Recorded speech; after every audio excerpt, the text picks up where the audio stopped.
right up to date. If we should have some changes in the October town meeting, one of the beauties of the online code is that once any legislative changes have been approved by the Attorney General's office, I can post them to a section on the code saying pending legislation until we actually contract with the code book publishers to do the supplementation. Once the supplementation is done, those pending legislative changes that will appear on a sidebar will actually be on the code even before you get your hard copy packages. As we roll out this electronic code, of course it's going to be my, intent to inform everybody, because all of the departments have these hard copy books as well. And those of you that don't want to maintain the hard copy, you can turn it back into us. I don't think that there's going to be a big difference in the price. The act of supplementation itself is the costly end of it, rather than producing the number of supplements once you put in the effort to do the work. The editors look at it, I proof it, we go back and forth to make sure that it's correct by whatever action was taken at town meeting. That's where the real cost of the supplementation is. But once, if you're comfortable enough with it online, you can certainly just turn in your book. We would just ask for fewer hard copies. There'd be a small savings, but it wasn't really geared towards making a big savings as far as the supplementation process. It was more for having the information out there for everyone to be able to access and use. So. Well, you certainly have achieved that. Yes, it's great. It's wonderful. As I say, it's with the blessing of all of you to put this forward in the budget, and I got it as soon as I could, because I didn't want you to take the money back. Well, I'll Barbara, be thank you. returning my book to you. For sure. I'll be right behind you. Without the supplement, it's Actually, swing by my house when you go. Okay. Joe might not even want to take his home. I'm reading it tonight. Thank you, Barbara. All right, Thank you very much. Thank you for your time. No problem. And I'm sticking around because I have another agenda. You do. I think you're going to be right up again. Item 9, appointments, election workers, and 4th of July committee. So, Mr. Chair, we have 3 options here. I'm assuming we're going to go with appoint election officers from this. Barbara? Shall I? While I'm on a roll? Yeah, Sure. please. All right. Okay. Well, as you gentlemen are aware, Mr. Fode, this is new for you, but the appointment of election workers is an annual process. It's dictated strictly by state law as to the timing. So we're right in the time period for you gentlemen to act on it. What happens before this moment is all of the persons who are interested in either remaining or becoming an election worker notify the 2 town committee chairpersons, the Democratic and the Republican town committee chairs of their respective party, and those who are unenrolled notify me through, as a Board of Registrar member. And that happens by May 30th. Following that, the Board of Registrars meets and goes over the names of election workers and forwards, votes on the names, and then forwards their recommendation to the Selectmen, which you got through a memo that I sent you gentlemen. And now, sometime between July 15th and August 15th, the Selectmen must make their appointments. Usually there are 3 choices that you have, and I think the one is for you gentlemen to take the authority and to make the appointments yourself of all the election workers who will be in each precinct in each position, to appoint the list of election workers that the registrars have submitted to you, or choose not to appoint any election workers, and then the appointment process defaults to the registrars by August 15th. The appointments are for a 1-year term. They run from September 1 through August 31st annually, so whether there's one election or several like this year, the appointment process is the same. We have a list of, I forget how many, 60 some workers. Most of them are return workers, of course, but we always get some new names every year. We have some persons that have dropped off because they no longer are interested, and unfortunately we lose some people as well. But all of these persons have definitely demonstrated their desire to work as election workers, and most of them have worked very well in the process, and the Board of Registrars did unanimously recommend all of the names that were submitted to us by these persons. Thank you.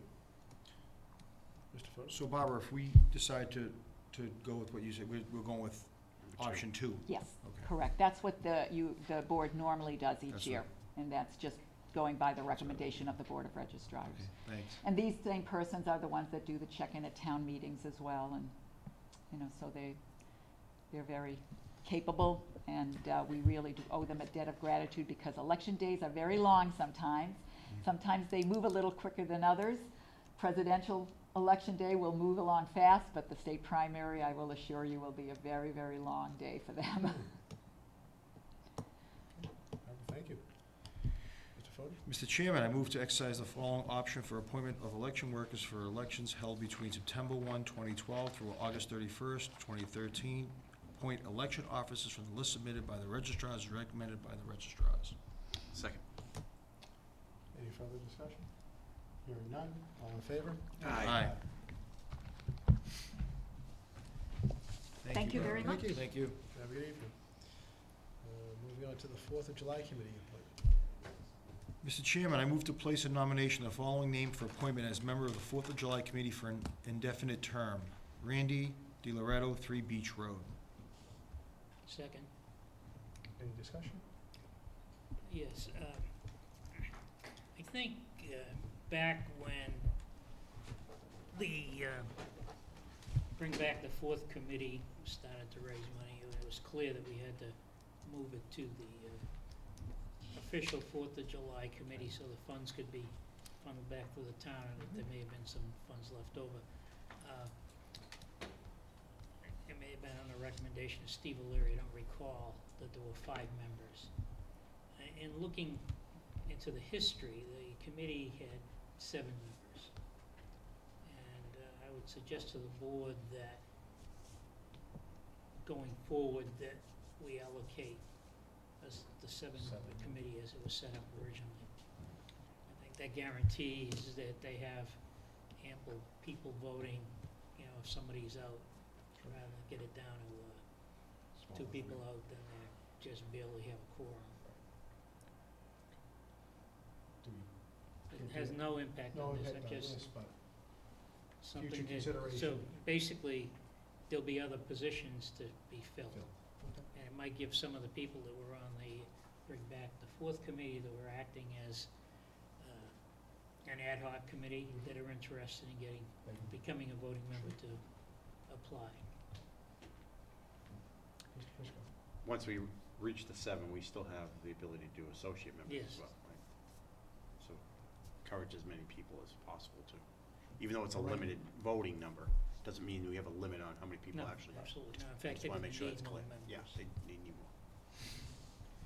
So, for a future meeting, you'd have to expand the number of Yeah. committees to 7. Post, perhaps with a discussion with the committee, but Oh, wait, I thought it was already 7. It's 5. no. Oh, it's 5 now? I think it was 5, and the need to get that Okay. committee resurrected back All right. when it was determined that the money had to go through the town. Any further discussion? No, sir. Hearing none, all in, Is that a roll call? it does not need to be a roll call vote where it's just one Okay. potential candidate. All in favor? Aye. Aye. Congratulations. You know, Thank you. you know it says indefinite. Thank you very much.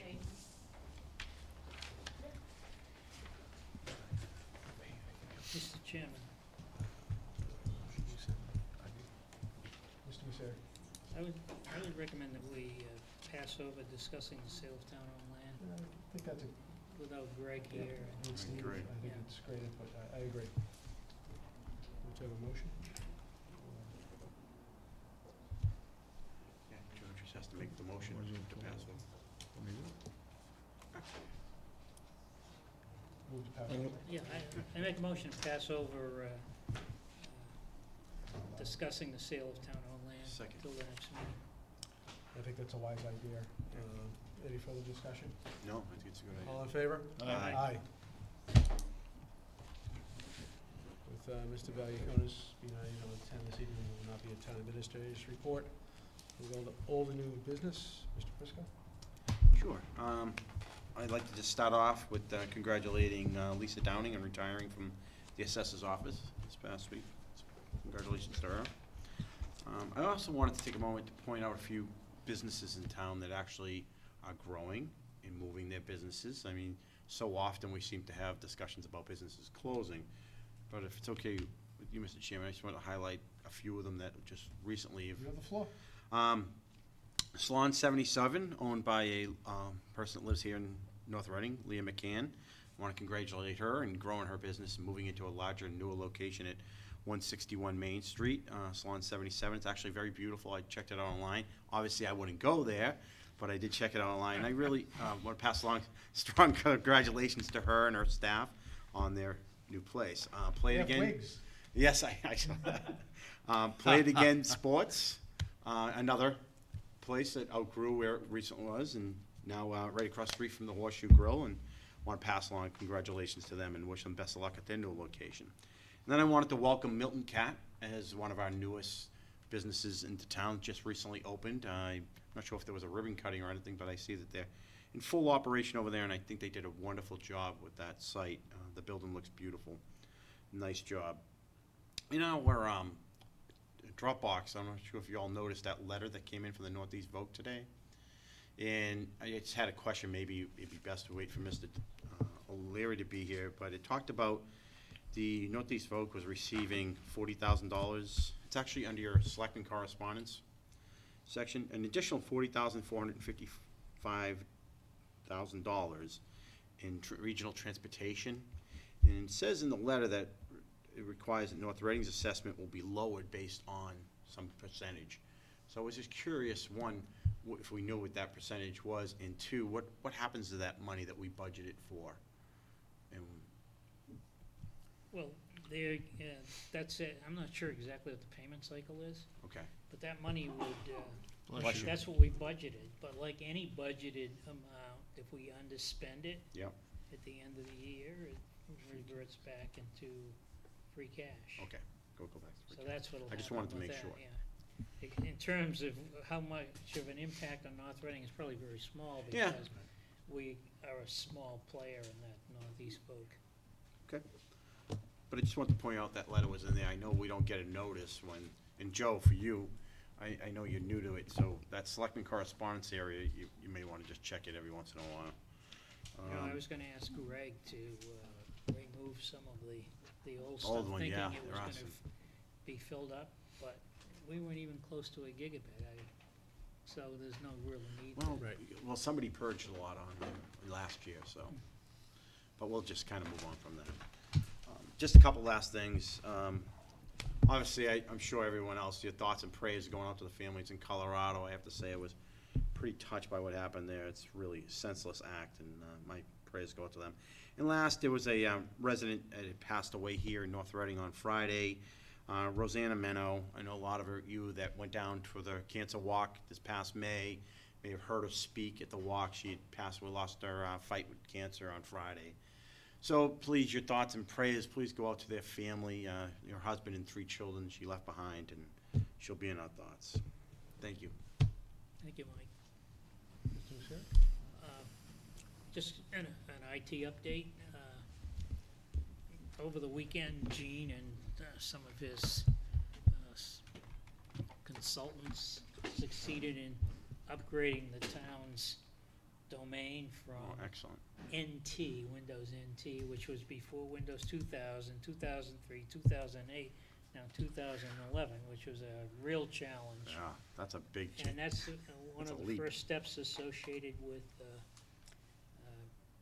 bringing the Munis and the document management system into a working order. It also consolidates a number of servers that they were using, some of which are obviously obsolete. So they were successful in doing that. We've been meeting and we're at a point